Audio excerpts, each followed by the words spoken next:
welcome back to my YouTube channel, Talk with Damola. Like I said in my previous video, my YouTube is all about helping young people like myself discover themselves in this fast-paced world. A lot of people have different things they want to do. They've not really found their fit yet. So my YouTube channel is here to help you find your fit, especially in this year 2023. Before this year ends, we need to find what we want to do. We need to discover what we want to do. So today I have with me a finance professional, Mr. Mayowa Olaniyan. Mr. Mayowa Olaniyan is a graduate of chemical engineering from Obafemi Awolowo University turned finance professional. His career has spanned sales, supply chain, finance, and consulting.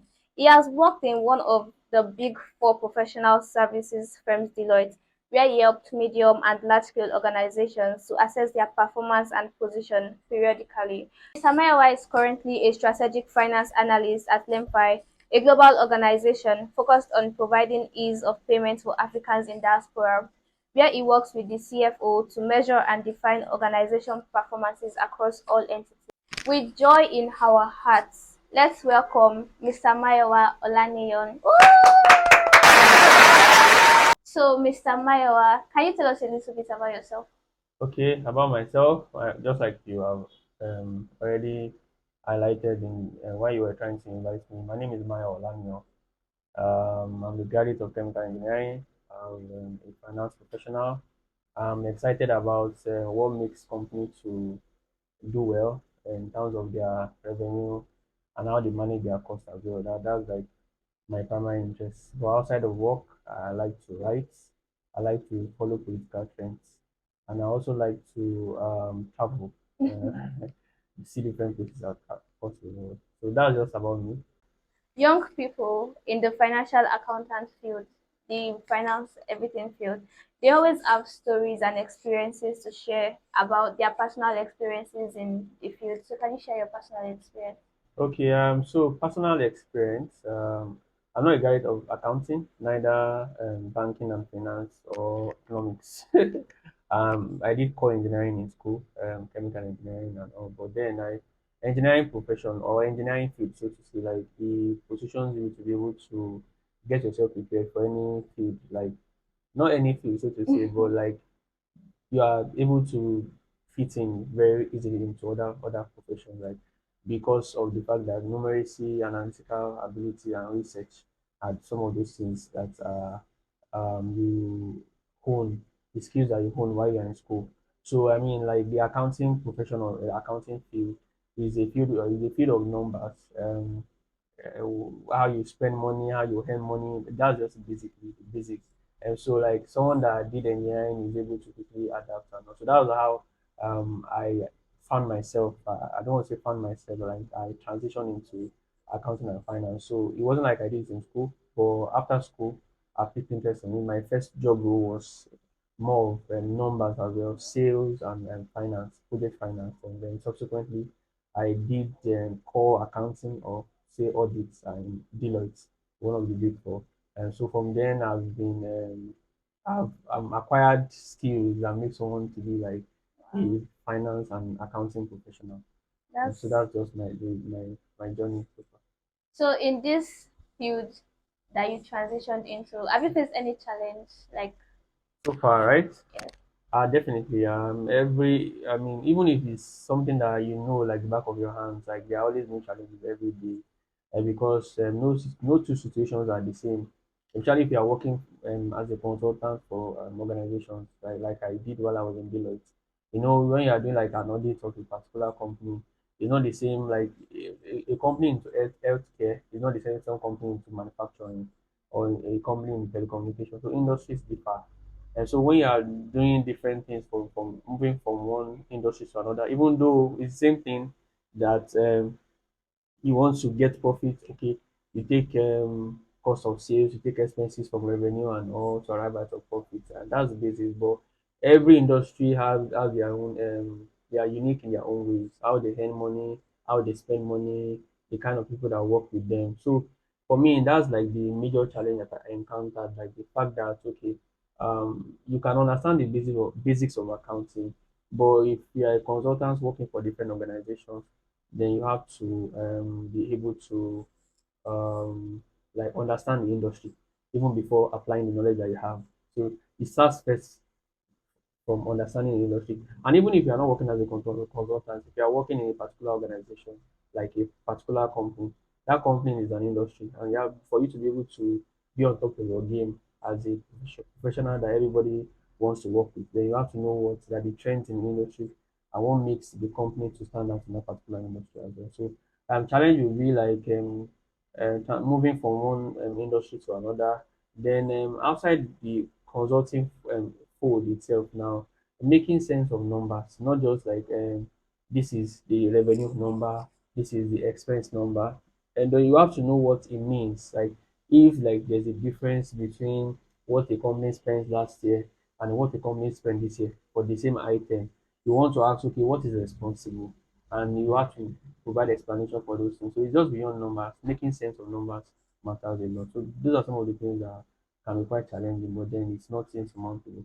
For young people going into this field, what advice do you have for them? Okay, young people going into finance and accounting, what I would say is that it's a very versatile world. Going to school to study accounting doesn't mean you can be a versatile person, not limiting yourself to what you learned in school alone. We are in the world of analytics now that people want to know beyond just reporting numbers. A typical accountant can, post numbers, say this is revenue, this is expense, this is cost of sales, these are the divisions under expense, is it salaries, is it office expense and any other thing. But beyond that, we are in a world whereby people want to see what the number actually represents.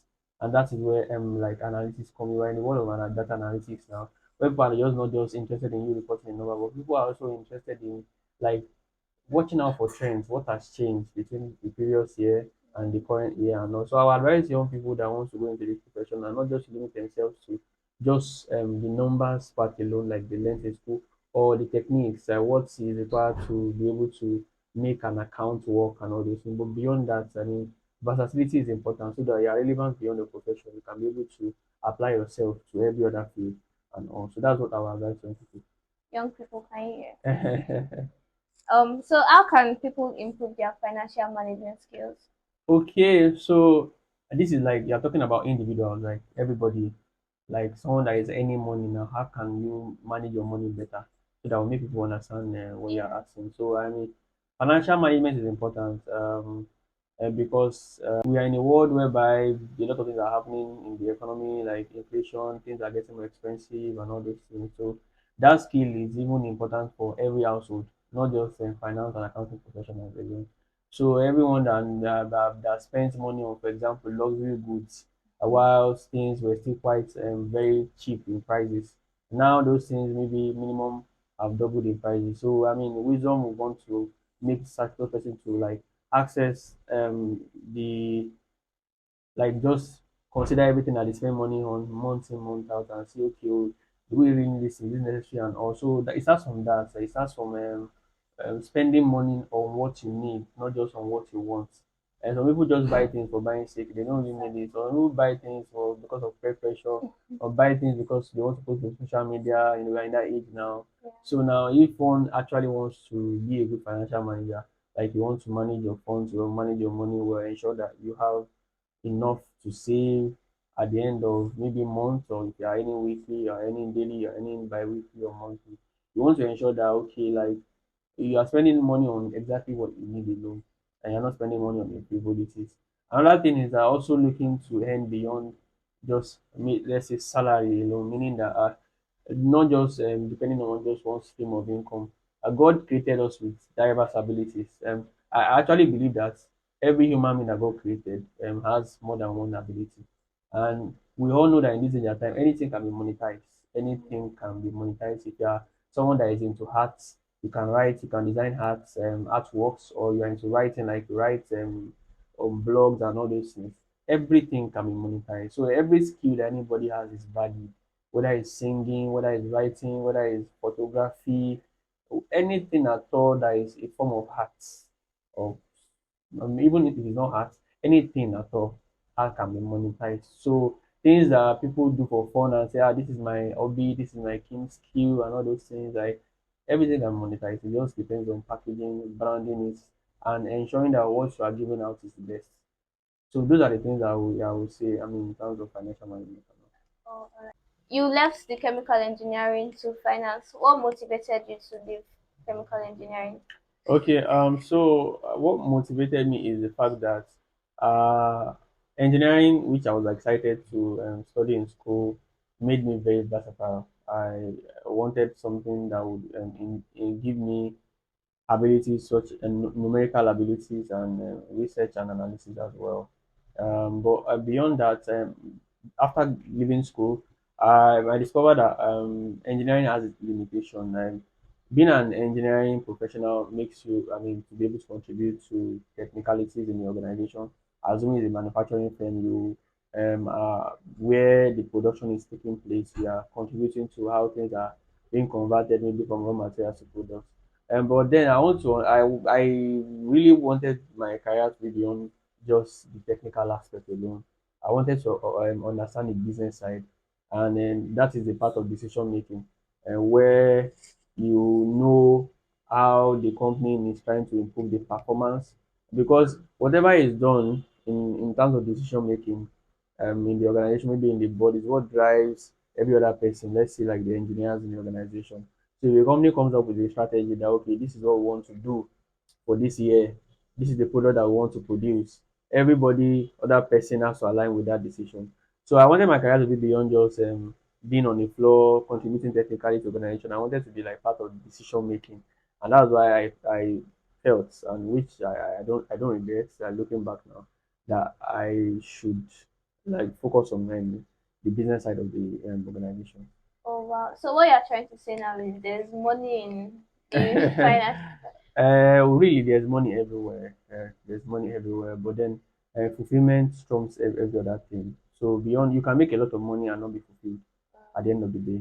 We have people that were earning a lot in very big organization and they resigned after some point because they were not free and they went into what they really wanted to do. Also, and that's really another advice for young people as well.